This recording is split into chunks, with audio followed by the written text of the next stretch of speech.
and welcome back to my channel, where I'm going to cover the Paladin's Oath of Redemption class specialization from Xanathar's Guide to Everything, providing a brief description of the subclass, as well as explain and set up the various features gained. The Paladins of this oath believe quite seriously that anyone can be redeemed, no matter how evil their actions may have been in their past. As such, these Paladins will only use violence when all other avenues have been expended, and the chances of redeeming the other individual's soul is no longer on the table. The ideals of these Paladins will apply most heavily to anyone the Paladin can engage in dialogue, but they will also hope to find options for other types of creatures, such as the undead and other supernatural types of creatures themselves, even while bringing the full weight of the attacks and spells to bear against such creatures. I will caution anyone who is interested in playing this subclass. Of all of the Paladin subclasses, this is going to be the hardest one to play, simply due to the restrictions the oath is going to place on the character. As I have stated before, a Paladin will have to wait until level 3 to be able to select their oath, but usually I will make a player who is taking a Paladin class character tell me what oath they will be choosing at the time they create their character. And the reason is because of the nature and sacredness of a Paladin's oath. If at any point a Paladin betrays that oath, they will fall and become an Oathbreaker. And that is even more so with this particular subclass. To better understand how that overall process will work, I recommend you watch some of the other videos I've created around the base Paladin class, as well as the Oathbreaker, and I will be sure to place the links in the description below for you. Now, before I go ahead and take a look at all of the features that we have here, we need to apply the actual level. So I'm going to drop this into place and be sure to choose the Oath of Redemption. And the first feature a Paladin is going to acquire is their Tenet, or the rules that they stand by and swear to. And of all of the features that this character is going to acquire, this is the most important one, because this can determine whether your character remains a Paladin or falls to become an Oathbreaker. In this case, it is the Tenets of Redemption, and your character will be held to a very high standard when it comes to how your character maintains peace and how they met out justice. And as I've indicated in other Paladin videos, a DM is going to take note of these tenets and will most likely pay close attention to how you play your character, as well as what you have your character do. If at any point your character violates one of these tenets, a DM, including myself, will trigger what is essentially classified as an in-game timer that could be used for a number of things. It will be used as a tracker for when your character broke their oath. And because of that, a DM might have a superior member of the Paladin's Order appear at some point in time that represents enough time or enough simulated time for when the character originally broke the oath to when someone who might have witnessed it would have reported it and had it filter up the chain of command. This member would then start to tear down the Paladin, stripping your character of their accolades and preparing a trial at which time your character would end up switching subclasses to the Oathbreaker. If the member is a little more lenient, then there might be a quest involved for your character to redeem themselves and thus maintain their status if they succeed on that quest, or fall if they have failed. And another option might be that if your character is being watched very closely by your deity, then this timer would be used to trigger direct divine intervention that would usually involve a quest of repentance. However, because this is the Oath of Redemption subclass, chances are you're most likely going to be given a quest to try to redeem yourself. You may not necessarily get to retain the rank you had in that particular order, but you may still be able to maintain your Paladin status, and thereby your oath. There are two things that will come into play with that. One, how lenient is the DM going to be? And two, how heinous was the act that your character committed that originally began the process of oathbreaking? However, if the timer is passed for too long without the player taking steps to have their character repent, or they have failed the quest that they were given as punishment, then most DMs will trigger the fallen event, meaning that some form of divine intervention or some form of trial will take place, and the end result being your character's oath being stripped painfully from them, starting them on the path of the Oathbreaker. And the videos I've linked below will explain how that transition will happen, so I highly recommend that you do watch them. In this particular subclass, though, there are 4 elements to this particular tenet that all apply in equal measure on how your character must act. These tenets determine under what circumstances violence is appropriate versus using diplomacy, and what defines the innocent and how they should be redeemed or at least resort to being judged. Failing or misrepresenting one of these tenets will trigger the above timer, so it is best you play your character as close to these tenets as you can, unless you intend to take that step of becoming an Oathbreaker. Now, another feature your character is going to gain as soon as you choose your class specialization is called Redemption Oath spells, and these are a list of spells that your character will gain at specific levels, but don't count against your list of prepared spells. So if you think about it, you're going to acquire spells through two methods, as your character levels up, as well as through this particular feature. When you choose spells from this particular feature, or correction, when you apply spells from this particular feature to your character sheet, these do not count towards the total amount of prepared spells or known spells that your character is going to learn and be able to use. The other method, learning your spells through your level increases, will count towards how you acquire those particular spells and how many of those new spells you can prepare. So there are two separate avenues at which your character is going to acquire new spells. I do go through the process of explaining how to make use of those particular spells that you acquire through leveling in the Paladin's base class video, so I generally recommend you go look at that in order to do that, because I'm not going to cover that here. But in relation to your Redemption Oath spells, initially your character is going to acquire the Sanctuary and Sleep spells, but at levels 5, 9, 13, and 17, your character will gain 2 additional spells at each of those levels. To help keep these spells separate from your own list of level-based spells, it's best to create a different power group, and because you still need to have a spell slot in order to be able to cast these spells, it's best to ensure that that power group is actually a spell group. So I'm going to quickly drag Sanctuary into our class sheet, and that's going to drop it initially into your quote-unquote normal spells grouping here, or your spell group. I actually want to change this to Oath spells.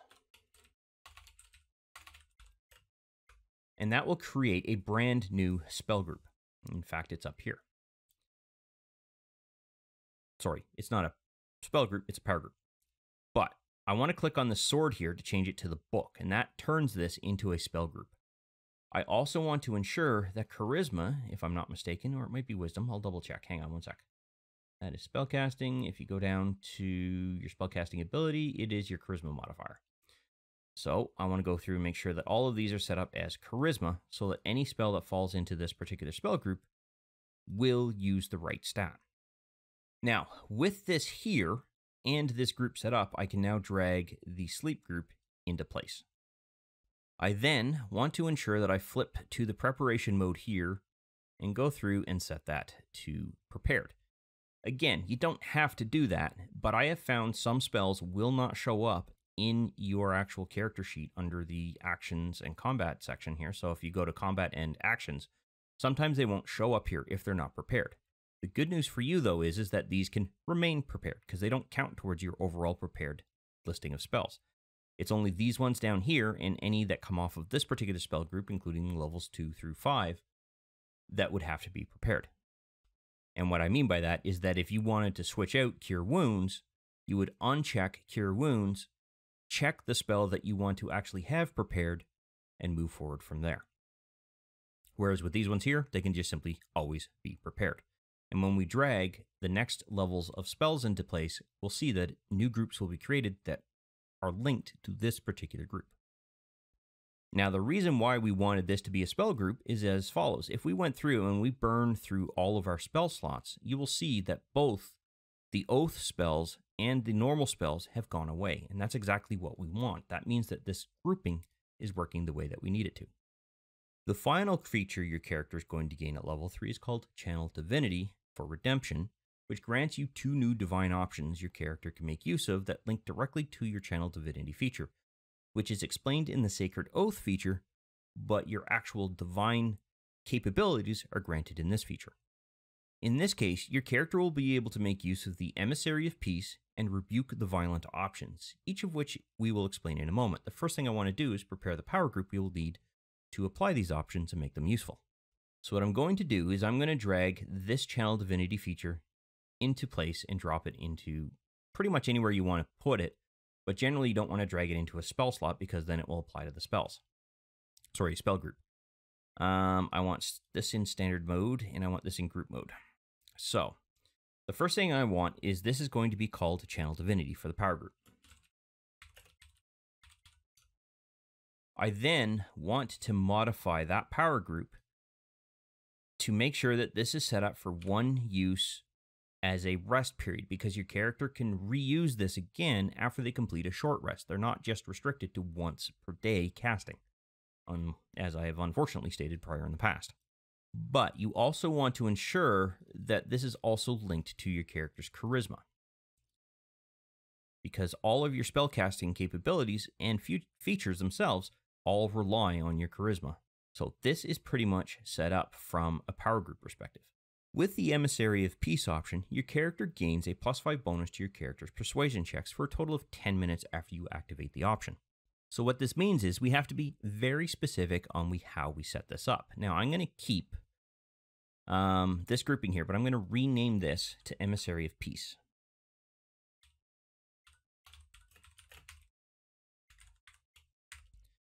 I'm then going to eliminate this saving throw because it doesn't apply to this. It applies to the next one. And what I want to do instead is add a new effect. And I want to call this Emissary of Peace. So it's shown in the combat tracker as to what feature is giving you this ability. And then I want to say skill 5 persuasion. And how do you spell persuasion? There we go. Persuasion. E-S-E. Yeah, okay, that's right. And the reason why I say skill here as opposed to a check is because we're specifically linking this to a specific skill as opposed to a check that relies on a stat, such as strength or something like that. Now, I also want to set this up to last for 10 minutes, and it's only going to be on your character. This can't be applied to anybody else. Now, when you go and use this in a combat situation or in a social engagement situation, here's what's going to have to happen. The first thing to note is that if you want to be able to take advantage of the automation that Fantasy Grounds is going to provide you in this particular case, you're going to want to have your character inside of a combat tracker.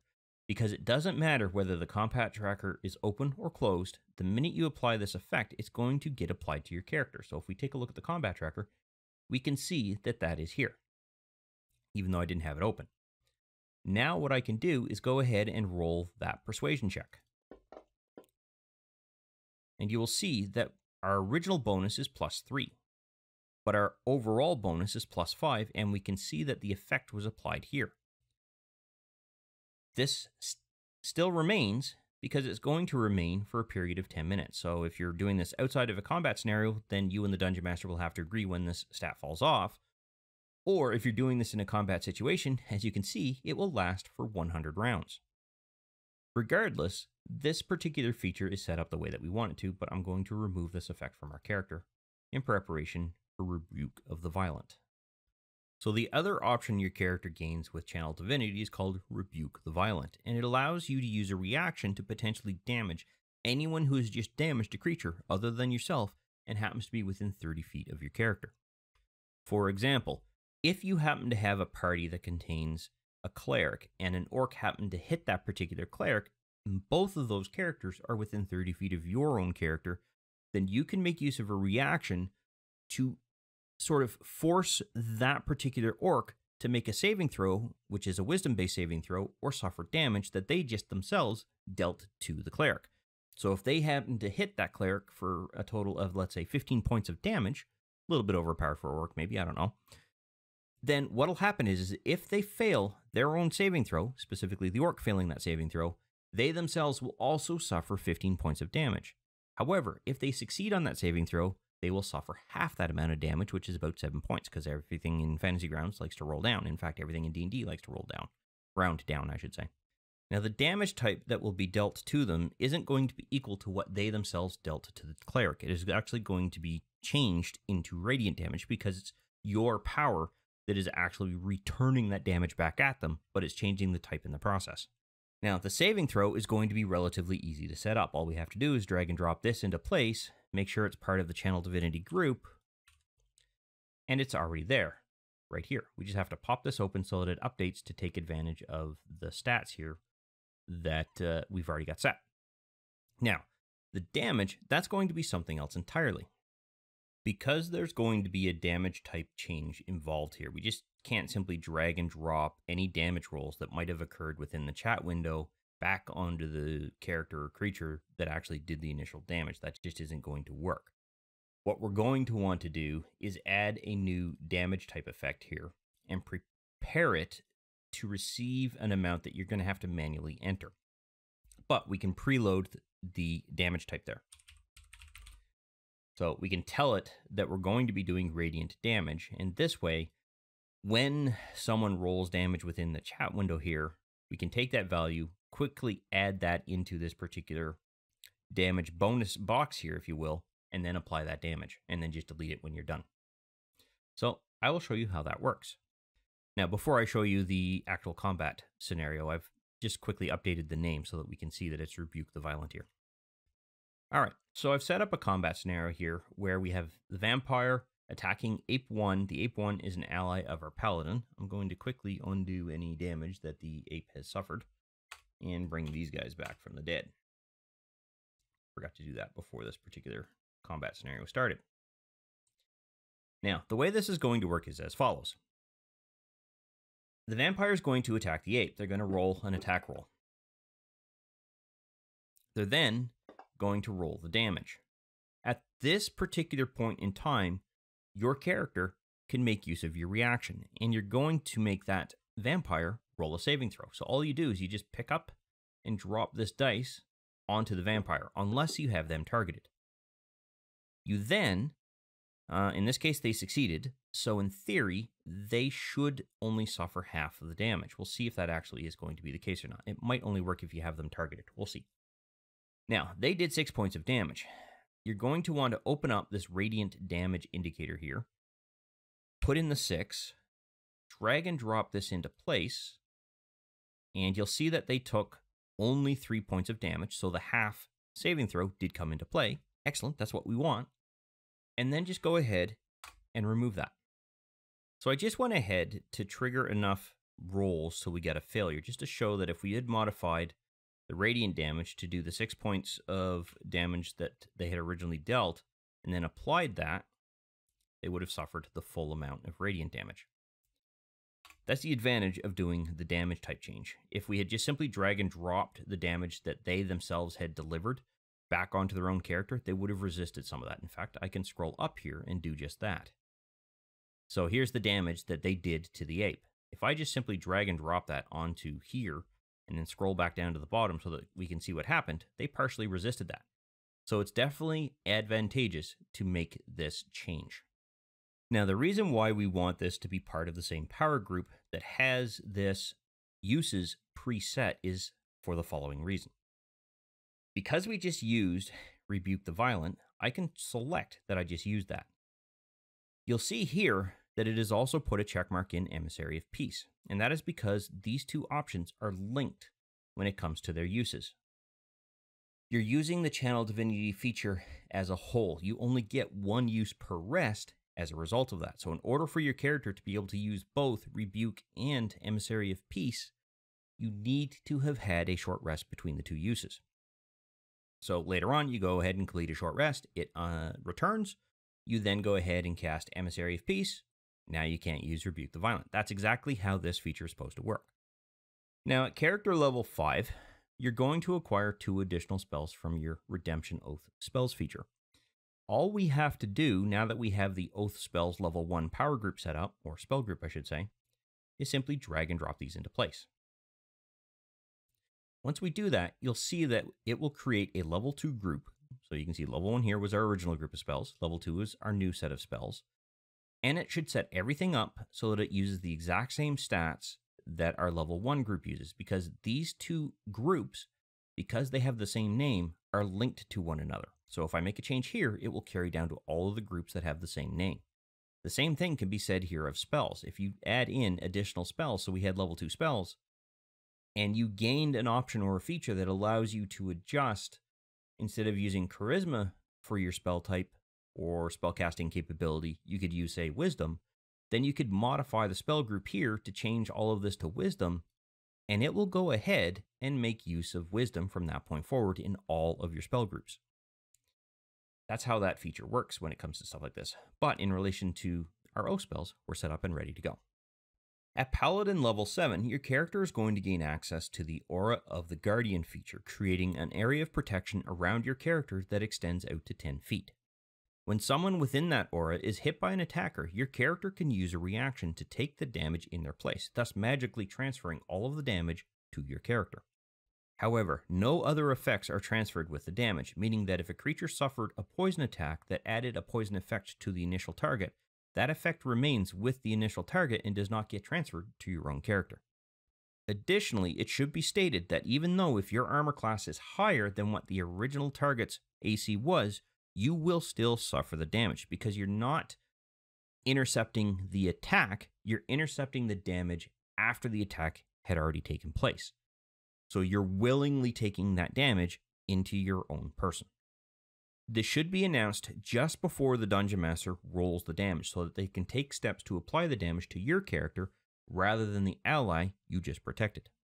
And finally, in relation to this feature, at level 18, your character is going to be able to make use of this feature and protect an area out to 30 feet from their character as opposed to 10 feet.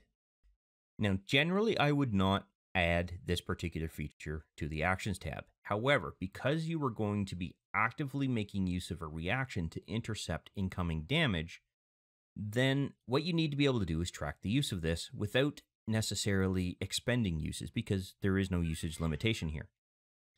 So what I'm going to do is I'm going to drop this onto our character's action sheet, and I'm going to create an Oath of Redemption group.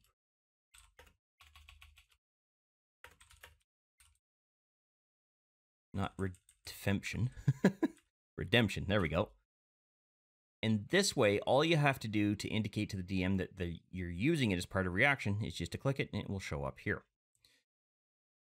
Now, so that you can see that it is a reaction, I'm going to put an R in brackets after it, as well as the range to indicate what the total range is that you can make use of this particular feature in. At level 9, your character is going to acquire 2 additional spells through your Oath Spells feature. Now, I've already got the power group open here, or the spell group open, so I'm just going to drag and drop these into place.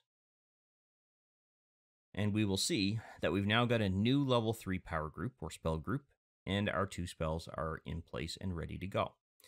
If something has a saving throw, sometimes it's just best to pop this open to make sure that it updates, but generally spells are relatively okay when it comes to that process, so I wouldn't worry too much about it. Now at level 13, your character is going to gain 2 additional spells as well. So I've already got the group open. I'm just going to be sure that I drop it into place here, and we will now see that we have a level 4 spell group, and our 2 spells are in place. And if need be, just pop the saving throw open just so that you get that updated. In this particular case, I didn't have to worry about it too much. At Paladin level 15, your character is going to gain the Protective Spirit feature, which gives your character the means to heal some damage your character suffered under specific conditions. If your character has less than half of their total hit points left, then they will regain 1d6 plus half of your Paladin's level and hit points back at the end of your turn while in a combat situation. Other than the above condition, the only other condition that comes into play is your character cannot be incapacitated. But what it does give you is essentially free hit points, and there's no cost to you. You don't get to use a feature, you don't have to use a spell slot or a reaction, and it's essentially free, as long as the above conditions apply. To accommodate the additional hit points, we're going to want to ensure that this is part of our character's action sheet here. So I'm just going to minimize these, pop open this, drag and drop this into there, even though it won't add it to that particular group. And we will have to make a minor adjustment here. And that is, how do you deal with half of your character's level when you're dealing with this particular type of healing effect? Well, it's actually quite simple. All you do is you put 0.5 here, and then you select Pal for Paladin, because it's going to only come into play in relation to your Paladin's level, not your whole character level. And now what you will see is that we have a +7 bonus here. That's about half because it rounds down. Our character's level 15. But it does set it up for us, and it's ready for use. So we can now move on to the next feature. So when your character reaches Paladin level 17, they will gain the last 2 Oath spells that they receive as part of this feature. So I'm just going to quickly drag and drop these into place. And we will now see that we have our final level 5 spell group. It has both of our spells into there, and I'm just going to pop that saving throw just to make sure that that's correct. Other than that, we are done with the Oath spells feature at this point. We don't need to worry about it anymore. So finally, at Paladin level 20, your character is going to gain the Emissary of Redemption feature, giving you a couple of capabilities. The first is that your character will be resistant to all damage dealt by other creatures, similar to the Oath of Conquest's Paladin, but in this particular case, it explicitly states that all of their attacks, spells, and other effects can be resisted. And that portion of it is going to be relatively easy to set up. All we need to do is drag and drop this into place, make sure that we have Oath of Redemption there, and that will bring this down into the group here. And then all I want to do is copy and paste a particular effect that we're going to add to this particular character, or feature, I should say. So in this case, I'm going to call it Emissary of Redemption, semicolon, and generally you will have to add in the resist colon here, but everything after that you can copy right from the Fantasy Grounds Wiki's effects sheet, or page I should say, which is included in the description below. This applies only to yourself, and it doesn't go away, and there's no expiration, with one exception to that condition. And this is the tricky portion of this whole thing. If you attack the creature that just attacked you, this effect no longer applies. So essentially the way that you can view this feature is that as you hit nobody after having completed a long rest, if you've gone through an entire day without attacking anybody, this effect remains in place. However, if you actually attack a creature, specifically through a melee or ranged attack, a spell, or anything like that, even if you dealt the damage to it by any means or feature, except for this one, it will cancel the ability for you to be resistant against that particular creature with any of these effects. And we'll take a look at that after we've got everything else associated with this particular feature in place and ready to go. The other portion of this particular feature is going to be a little bit of manual prep or setup on your part as well. So if any creature attacks you, they in turn are going to take radiant damage equal to half the damage you take from the attack. So this means A, you're going to have to do a little bit of math, and B, you're going to have to make sure that you have something quote-unquote preloaded to be able to quickly add that and drag that back into place, because once again, we're switching damage types from the original damage type into radiant damage. Now, if it was originally radiant damage, then yes, you could theoretically go ahead and do that. And by dragging it into place, there is no easy way to reduce it by half, so it's best to make use of a damage effect. So, by doing that, I'm just going to quickly add damage. It'll pop up down here, and I'm just going to preload an empty entry with radiant already in place. Now, let's say your character's hit for 6 points of damage. Then what you would do is you put 3 in here and drag and drop the damage onto the creature that hit you. That does not break the benefits of this particular feature here. Essentially, you're just waltzing into combat.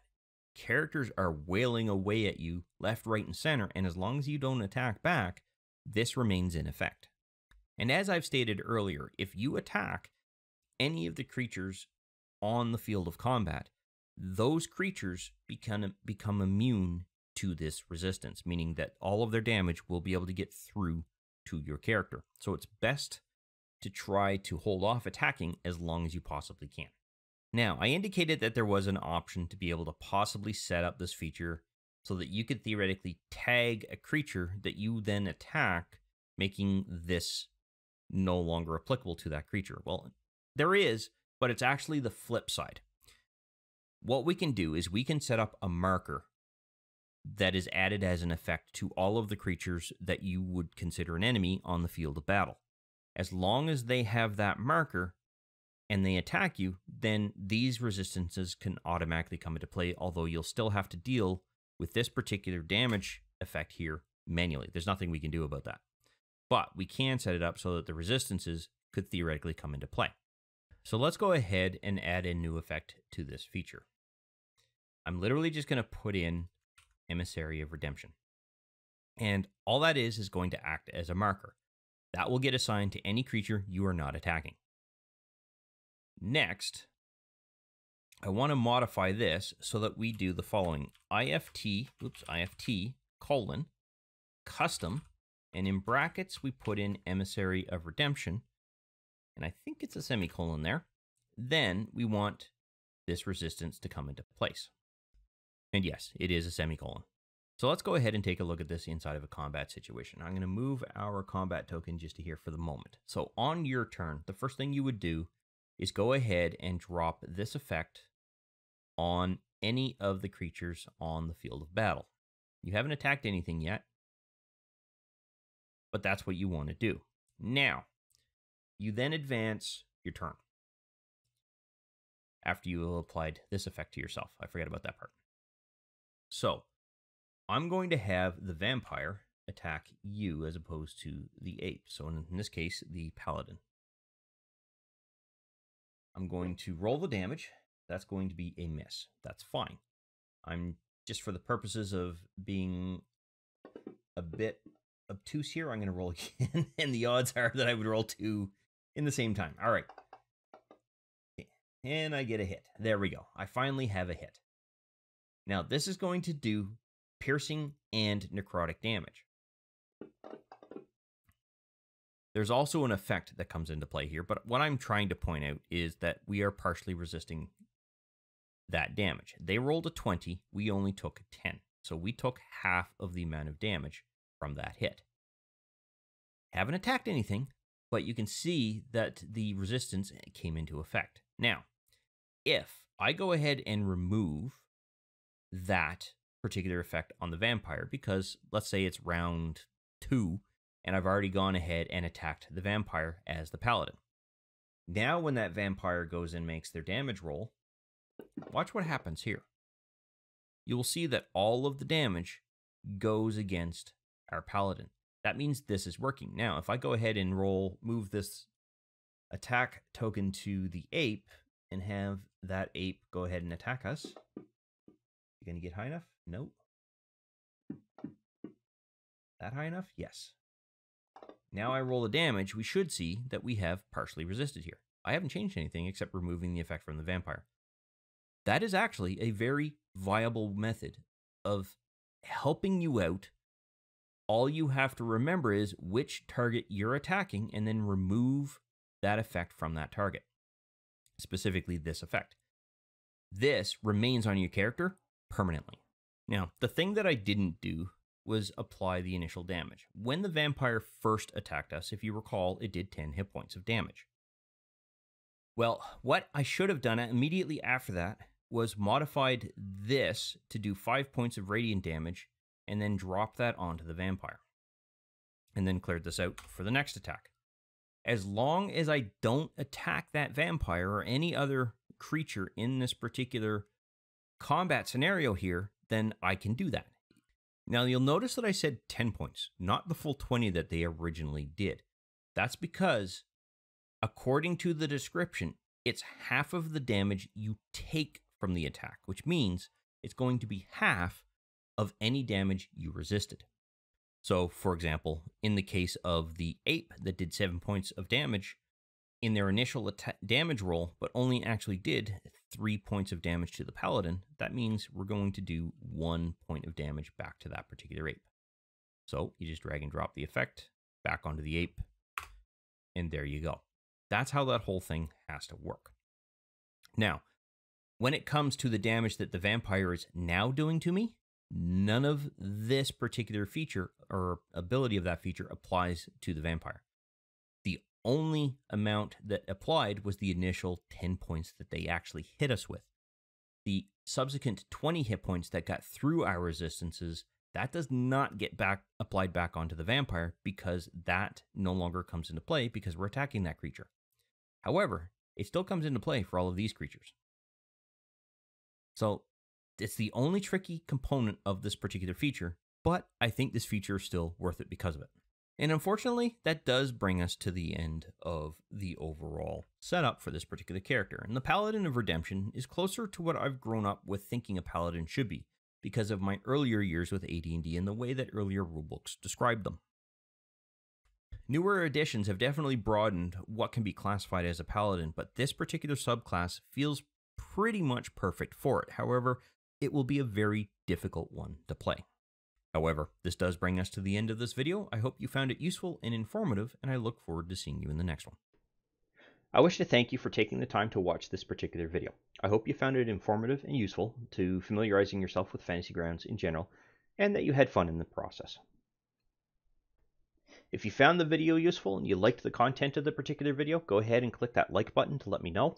And if you have any questions specific to the topic covered by this particular video, or just have some comments in general, please feel free to post something in the comments section, and I will do my best to respond to any questions that are asked. Additionally, I do release content quite regularly, and it's generally specific to Fantasy Grounds or 5th edition Dungeons & Dragons at this time. So if you'd like to be notified when new videos come out, go ahead and subscribe and click the notification bell to ensure that notification is sent to you when I release a new video.